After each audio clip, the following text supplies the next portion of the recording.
So why didn't he go get the proper training? Why didn't he go out and reach out to a Freddie Roach? Why didn't he reach out to a Teddy Atlas or Buddy McGirt or Floyd Mayweather Sr.? Why not reach out to somebody that could train him properly? Because you're fighting a YouTuber. Oh, so he underestimated him. Yeah, I'm pretty sure he did. I'm pretty sure, it's a YouTuber. He's not a professional actual fighter, so I can go in there and probably try to bully him. And, if you look at the way the fight started, that's what Nate was trying to do. Just bully through him. And if you look at both, the YouTuber, Jake wasn't a boxer either. No. The three hits he landed was 3 haymakers with his eyes closed. When you slow everything down, it was like he's just bending down, throwing a over-the-top haymaker, and it's connecting. But here's the thing, but this as an ex-professional athlete. You respect everyone, you underestimate no one, and you'll be fine. It's when you underestimate your opponent and you look at him, some of the best hoopers don't have the best bodies. And you're like, man, he can't do nothing. And he lights you up. Yep. If you don't give your opponent the proper respect that he deserves, well, then you deserve whatever happens to you. And and that's why I sent the text. Like we got our giggles off. We got our giggles off. Yeah. And then, while I'm looking at it all, I'm like, well, Nate, wait, hold on. You're not that far off. He's not that far from what, Gil? He wasn't that far off. If you look at right before he got knocked down the first time, Jake throws an overhand right. A fighter, he blocks it with his right hand instead of his left hand. So if he blocks it with his left hand, he gets to uppercut him. The fact that he blocks it with his right hand, he gets no counter on it. If he was a boxer, he would have known that. He throws that overhand right, no protection, uppercut him. Right. So that could have been an easy knockout for Nate. Nate could have knocked him out with that punch because he threw too much effort into it. But little things like that, I was, explaining to Nate, like, this is what you need to be trained for. So I used to box a little in, in ninth grade. Instead of basketball, I just took boxing gloves to school, and I used to fight for $5. Okay. So, there was little things I was like, well, Nate, you could have ended him right there. Look, when you're chasing someone, you cannot chase them like this. No. You're chasing them upright. Right. Yeah. But here's the thing, though, Gil. Why would you all of a sudden want to pick up the fight game in your 30? Your reflexes start to slow. Guys, if you're in the fight game, you have to be able to see punches, to anticipate punches, and not to walk into punches. At 36, we are a little slower. But, Nate is one of those freak type of athletes like yourself where the age doesn't really, like, my 36 is probably your 31. So Nate still feels he has it. That's what I said. He's not fighting against an actual professional fighter. He's fighting against a YouTuber who just jumped into it last year. But that year of training is still above what Nate was ready for. Well, how about this here? Why not pick up bowling? Why not pick up cornhole? Why pick up the fight game? Of all the things that you can pick up once you're done with one professional sport, why not something that's non-contact? I haven't asked that question, but I do ask it in football when the football players retire and they go straight to, I'm like, at that age, do you really want? And it's like, well, contact is all I know. No, I was done with contact once I was done. I have been taking contact for 26 years. I didn't want to get hit on anymore. But it takes a special type of person to be able to, and like I said, for me, football was second nature because I knew, okay, in a certain defense, I knew where the hits were probably going to be coming from. Mm-hmm. As a boxer, if you throw where the punch is probably going to be coming back from. And so you can anticipate things. You understand how to pivot. You understand how to turn. But if you're just getting into it, it's going to take so long for you to pick that up, Gil.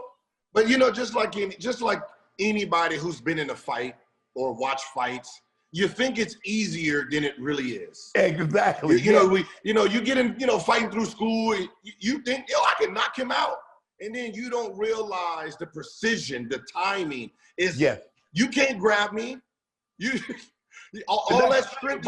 You can't grab, because in the real street fight, see, I believe Nate in a street fight can probably beat Jake Paul. Because he knew what he tried to do. He would rush him, scoop, boom, boom, boom, boom, ground and pound.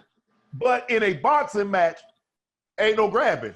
It ain't no scooping somebody up off the floor and dumping them. And I think that's what, I think when he was attacking, that was the mentality. I'm rushing with the scoop mentality. Yeah. And that's how he actually was approaching him. Right. And he kept getting hit. So you wrote this you started trending because you wrote, and I won't read it all, about a butt whipping is no different than the first time that you had to guard Allen Iverson, you had to guard myself, Stephon Marbury, some of the other great guards in the NBA when Nate came in. And you was trying to explain to him, it's not getting knocked down, it's getting up. What are you going to do once they got knocked down and you get back up? What do you do moving forward? What made you write that? Because I see everyone's posts.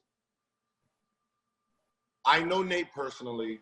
I know what type of person he is. He's a fighter. He's fierce. He doesn't back down. And I know because of, the Currys and LeBrons, everyone laughing, that probably hurt him, hurt his soul. I think that hurt more than the actual fight, losing to a YouTuber. I'm pretty sure losing to a YouTuber, he's like, but it's your peers. You feel like you let them down. And, as a big bro to him, I'm like, well, no, the letdown is if you don't get back in that ring. No, it's okay. No. Don't do that. Don't do that, Gil. Don't talk that man on another one. Let it go. Hey, so you win some, you lose some. Okay, you lost, let it go. It's okay. What's the difference between a champion and a contender? A champion gets back up one more time. But here's the thing. If somebody beat me in my sport, it's okay. That's not what my thing is. Why did he feel he needed to do this? See, this is the way I look at it. And you know how we are. If me and Gil, we walking down the street and we see a bee nest, a beehive, or a colony of bees, they not bothering us. Now Gil gonna go over there and start messing with them, and they light him up. I'm gonna laugh. They weren't bothering you, Gil. You mess with them, so you deserve to get stung 10, 15 times, however many times it took. That guy didn't call Nate out. Nate called him out because he a YouTuber. Man, I beat the brakes off him. And he underestimated it, and the dude hit him with a one-hitter quitter. Uh-huh. Now what you do is you call somebody else out that you know you can win, go 1-1, and quit after the W. That's what I was trying to say. You ain't got to fight him again. Oh, okay. One more fight, get the win, quit. There we go. So in other words, you want somebody that he can get, but who can he beat? Because now YouTuber, you can't beat a YouTuber. Who you gonna grab? Hey, well, let's a YouTuber who's been boxing for about 1.5 years now. Box somebody who just fights. So who he gonna call out? Tony Hawk? hey, do what you gotta do, player. Get you a W is all I'm saying. Get you a W before you quit the game. So in other words, you feel that, because I was one of the ones, the memes, but here's the thing though, Gil, this the new crying Jordan for the next year. This the new crying Jordan meme. He's strong fake that. He's not getting over that. Listen, I had about 4 posts that I had to actually take down before I pushed sin. Before I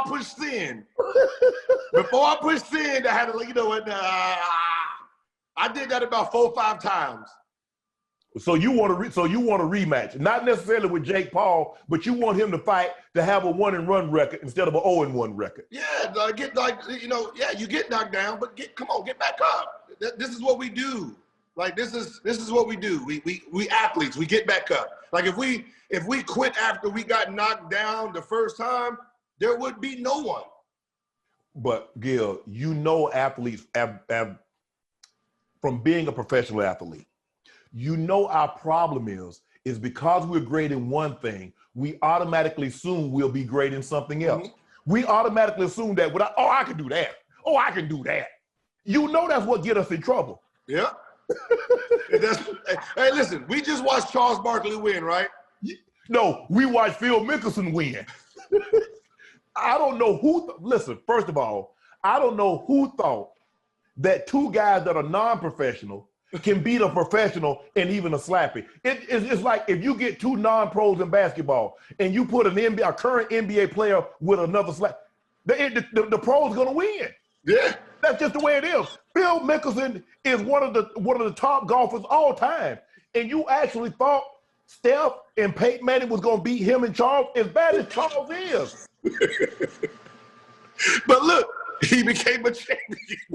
Man, go ahead. But see, Charles chose something that's not contact. He picked up golf. You can still be competitive, even though you're competing against, you say you're competing against the other guy, you actually competing against the course, but the course don't hit back. Okay, you go 8 strokes or 10 strokes over par. The course ain't hitting you upside your head. It ain't hitting you and getting you no body shots. Yeah, I mean, he took his lumps. He's gonna be embarrassed for a while. For a while, forever. You're not living this down. Oh no, that's why he got to go knock somebody out. You got to go knock somebody out, nigga. You got to go knock somebody out. That's the way it works. But see, here's the thing. Nate said he was doing this for all the NBA players, for all the athletes. I mean, the culture. This for the culture. That's what he said. And we called the L. Now you got everybody. Now you know how they looking at us. They looking at us, somebody like, oh, I'm gonna try him. Oh, they can try me. They won't get a response. I can tell you that for sure. I'm not getting in no ring. No. Hold on. You done gassed up Nate and got him in the ring, and now you say, even though you got a boxing background, you say you don't want no parts of it. No. Like I try to do 20 push-ups.